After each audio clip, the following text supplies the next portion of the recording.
Hello, welcome to Prime Sports with me, Razak Musbao, and we are 22 days to the Joy Sports Invitational now.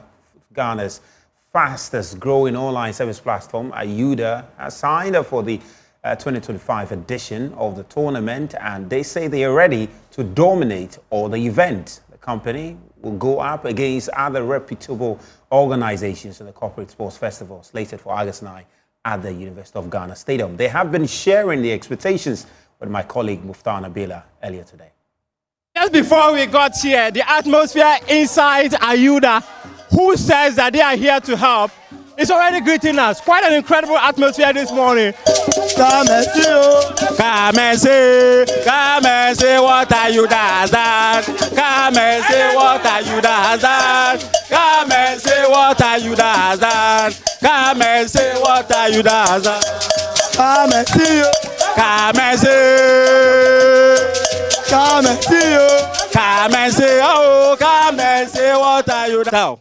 Muftar, do you know Benin?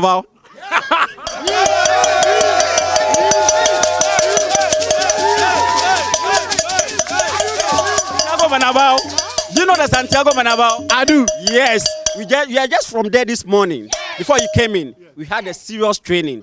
We planned a series of friendlies to play before the main tournament. So we are coming in as underdog, but do not underrate us. I want to send a message to Magdan and the Magdan group of companies. We are coming for the trophy.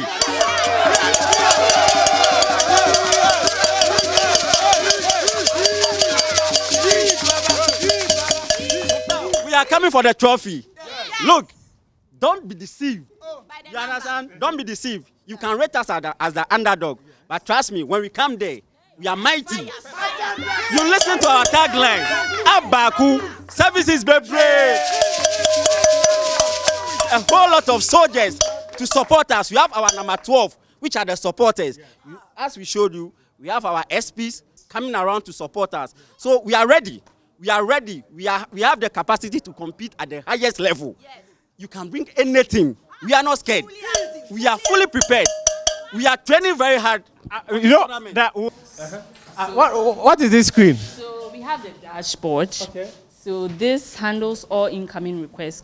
Everything concerning the Ayuda app, this dashboard displays it. Okay. So we have everything. We have requests. We have ongoing. We have pending. Basically anything concerning the Ayuda app, completed requests, service providers that want to sign up on the platform, they also show up here. Clients who make requests on the app, they also show up here. When we want to make payments on the app, it also shows up here. We also have a test and training center where we verify the artisans that want to join the platform. Okay. So this is basically the Ayuda dashboard.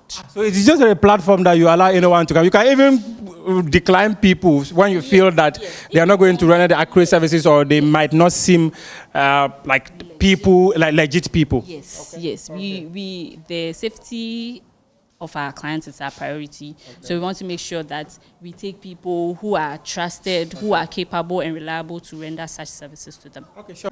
Who are we? Ayuda! Abaco! Service Bebre! Who are we? Ayuda! Abaco! Service Bebre! So Piva Beverages are also promising an upset at the games, insisting they have invested a lot into their preparation to improve upon their performance from last year.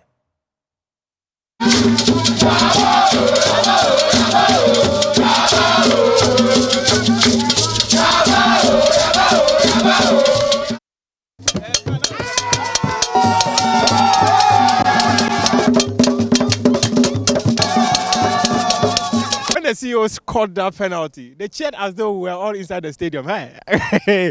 I'm sure that's the support you're going to bring to your friends. I've seen your goal post.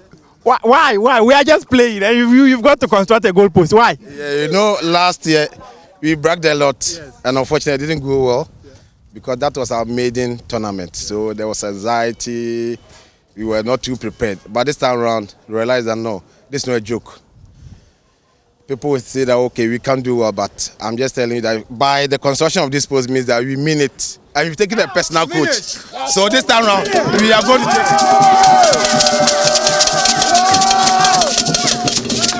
So aside from the action that we are going to get on the pitch, right? I remember last year when you came, we all drank loads of Piva stuff. Anything special for us this year? Yes, I mean, Piva has even improved on our taste from last year. You know, we are barely 1 year old from just 1st of this July. We are improving everything. We always tell Ghanaians that Piva is a wholly Ghanaian company. We need to support our own. If we go to advanced countries, it's either them or nobody else. And we are telling Ghanaians that patronize our products. Based on that, we should be able to employ more people, give sponsorship to a lot of companies. So Piva has come to stay, and we want all the support from Ghanaians, from our water to our energy to our CSD. And very soon we have a big surprise for the Ghanaian community, which will come very soon. Hey, Mr. Surprise, surprise! It's a surprise, surprise, surprise, surprise.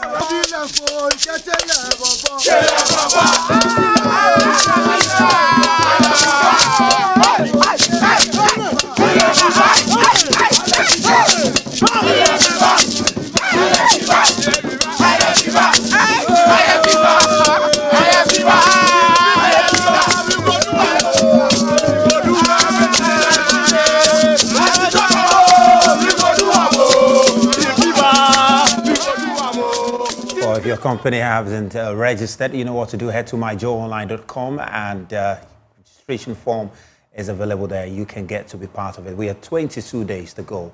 Meanwhile, tomorrow, Ghana's women's national team, the Black Queens, will take on Algeria in the quarterfinals of the ongoing women's WAFCON, with the hope of qualifying to the semi-finals for the first time in over a decade. Black Queens secured their place in the quarterfinals after a commanding 4-1 victory over Tanzania in the final Group C match, and will be hoping to return to the semis following if they manage to secure a victory tomorrow. Here is head coach Kim Las Boykogren, who says the team is ready for the game tomorrow. We need to do our things. We need to keep building. We're pretty new as a team. We have many young players. I've only been in the team for 5 months, so we can see that we're doing better and better, more or less for each game. But in the end of the day, we need to take this opportunity, like Josephine said, that we need to not be scared out there. Instead, see it in the opposite way, that we actually have a great chance to go to the next round. Just be there, do our best, and I'm sure that we have a good chance to go to the next step. Algeria, they are a really good organized team, especially in the defense. Also a good goalkeeper. So we of course have talked about that a little bit, that we may need to make it a little bit more difficult for her. Maybe we can't shoot from 45 meters and just wishful luck. We need to create better chances, but also take the chances when they are there, and not just looking for the fancy goals. But again, it's going to be a difficult game, but I'm really believing in the players, and I'm sure that we're going to do a good game tomorrow. And this is what it's all about. I mean, in the game against Tanzania, we showed a different mentality than in the other games. Of course, there was pressure, but it was really good for us, and we played a good game, and we deserved it. I mean, yeah, if you look at the history between the two teams, it looks good, but we also have to remind ourselves that we have 20 new players that got into the competition, so into their first WAFCON. So it's a completely different team, and we have to look at the match differently. So we're gonna have to see and try our best to win this and make it 3. Well, you know, the opening to Algeria progressed from a tough Group B featuring 11-time champions Nigeria, who earlier today qualified the semi-finals, trashing Zambia by 5-1. Now, they are playing in the quarterfinal for the very first time in the country's history, and the head coach says they are optimistic about their chances against Ghana.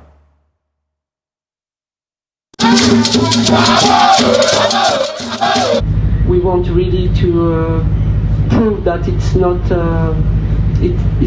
it's really how we play that we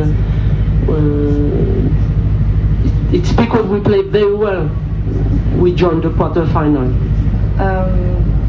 I think in soccer and in life in general, the hardest thing is not to be good, it's to stay good. And of course we have pressure, but it's a good one. And we have to work with that, and it has to make us better. Now, Joyce Sports Lawrence Beidou is our man on the ground in Morocco, and he was at Ghana's final training session earlier today. Joins me via Zoom for more on this big game tomorrow. Lawrence, thank you very much. What did you see in the training session earlier today, which gives you a hint that the team is indeed ready for the game tomorrow? Good evening, Zach. It's been, good feeling from the camp of the Black Queens as far as tomorrow's game is concerned. Right from the game against Tanzania, they've shifted their mood to, making the last four of the competition, but they had taken it step by step. If you watch the training session, the final training session, all players trained except for Alice Kusi. Not that she's injured or she's suspended. It was just the decision of the technical team to give her a rest because she's been involved in a lot over the course of the group stage. In terms of, we might see one or two personality changes into the starting lineup. I'm suspecting that someone like Stella Nyamiche, who came off the bench to treat fans to a certain cameo. A positive one, of course, could come into the starting lineup, but then the momentum or the mood in camp has been quite exciting. They are all focused on that game against Algeria, knowing that, look, that could even be a slot to the 2027 World Cup. That is if next year's Women's Africa Cup of Nations does not happen. Interesting. We've seen their record so far in the tournament, an opening draw against Nigeria, and then they had against South Africa. Then they had a pretty challenging one against Mali, then the victory against Tanzania. The coach spoke about the team focusing on winning the game and not necessarily, focusing on fanciful goals. Why was he sending this warning to the team? There have been times that the team has played so well, but haven't gotten the results on their part. You want to talk about that game against South Africa, and that as well against Mali. I think the team played quite well, dominated, created a lot of chances, but then they were unable to convert those chances. It's about being clinical, being effective, being efficient in front of goal. And that's what has been entreating since that game against Mali. If the team can come to the party in front of goal, if they can get their mojo, if they can find the back of the net on several occasions, that will be they finding the results. And I thought that is what has been behind Kim last year, advocating for, goals and winning the games rather than playing fanciful football. Let's talk about the Algerian side because Kim also spoke about them. Their record is such that they yet to concede. Have they conceded just one or yet to concede a goal in this tournament? They are debutants in this tournament. They've made it to the quarterfinals from a group that was considered a very tough group. They're playing in this stage for the very first time, but it does appear that they are a side that is capable of causing an upset. And you heard from their coach at the press conference. What have you observed about this Algerian team, for their duration in this tournament so far? Zach, a bit of correction. They are not debutants, actually. It's just the first time they're playing in the knockout stages of the competition. So this is the first time they are playing in the quarterfinals of the competition. Yeah, amazing. In the knockout stages of the competition. You want to talk about the fact that they have not considered a goal so far in this tournament. They happen to find themselves in a group that also had Nigeria. So to not consider a goal in that group stage run was quite massive for them. But then you also want to look at their deficiencies, that is in the attacking threats, because they've scored just once in 3 games in this competition. So it's a bit of I don't want to call it imbalance, but then they have deficiencies in as much as they are defending well, they are compact at the back. They don't have too many strengths when going forward. So it is where the Black Queens can capitalize on. You also talk about the head coach. Yes, the head coach is one that has massive experience because he's coached the female side of Olympic Lyon before. He's been with the Russian national team before. So he has loads of experience. Even Kim talked about the fact that he knows him from his time back in China. So he knows the threats that he carries. He knows the experience that he has. But It's just about doing your homework. It's just about going to the game with the right mentality. To mention once again that Ghana and Algeria have met 3 times on this continental stage. It's been 2 wins for Ghana and 1 win for Algeria. So the psychological edge for the Black Queens is there if they are to count on that and go into this game with a lot of win, like to pick up the win. We know that the Black Queens are still chasing that trophy. The last time they impressed in this tournament was in 2016 when they went to the semi-finals and managed to clinch a bronze medal. They're still looking for that trophy. What will it mean for this team to make it to the semi-final and potentially clinch the trophy for Ghana? What will such a feat mean for this Black Queen side? I mean, it will be a great hit for them because, as we already know, 20 of these players are new to the national team or are new to the WAFCON experience. So, to come in to reach the semi-finals, potentially reach the final, and eventually win it will be a massive feat.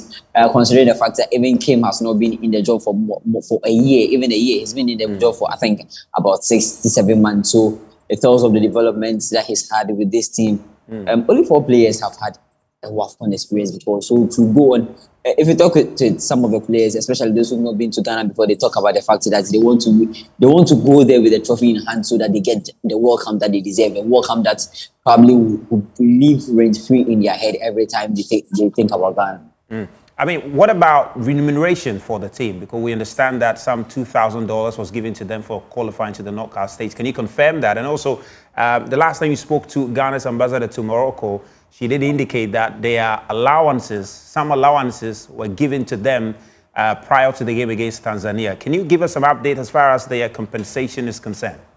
I mean, there are no monetary issues in camp at the moment because per diems and allowances have all been paid. About the 2,000 years, it came from the sports minister after their qualification into the quarter-final. So it was just a gift.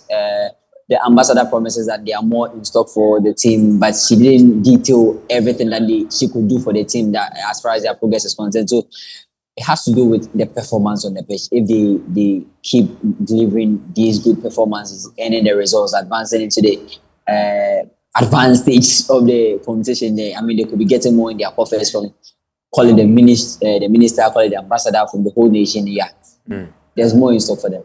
Well, we know Nigeria have made it to the semi-finals. They trashed Zambia by 5 goals. Ghana will play Algeria tomorrow. Which other games should we look forward to in the coming days in the quarterfinals? I think just before I hopped into the call, there was also Morocco versus Mali ongoing. That game ended 3-0 or has ended 3-0 in favor of Morocco. So Morocco and Nigeria are through to the semi-finals of the competition. Before Ghana will play at I think 5 p.m. Moroccan time, 4 p.m. Ghana time. If they're able to go through, they become the third team to also advance. There's also later in the day, there's also South Africa versus Senegal in that other quarter-final game. So these are the 2 games to expect tomorrow, Zach. Well, Lawrence, thank you very much. And of course, Lawrence, again, is our man in Morocco. And he will be sharing more update on all our platforms on social. So do head to all our platforms, Facebook and Twitter, and you get all the update from Lawrence on the women's AFCON. So Ghana versus Algeria, 4 p.m. Ghana time tomorrow. You can make a date and watch it wherever you get your football content from. Well, that's all we have for you tonight on Prime Sports. We're going to be back on Monday. And do have a lovely evening. For tomorrow is a special coverage of the NPP's Delegate Conference here on the Joy News channel.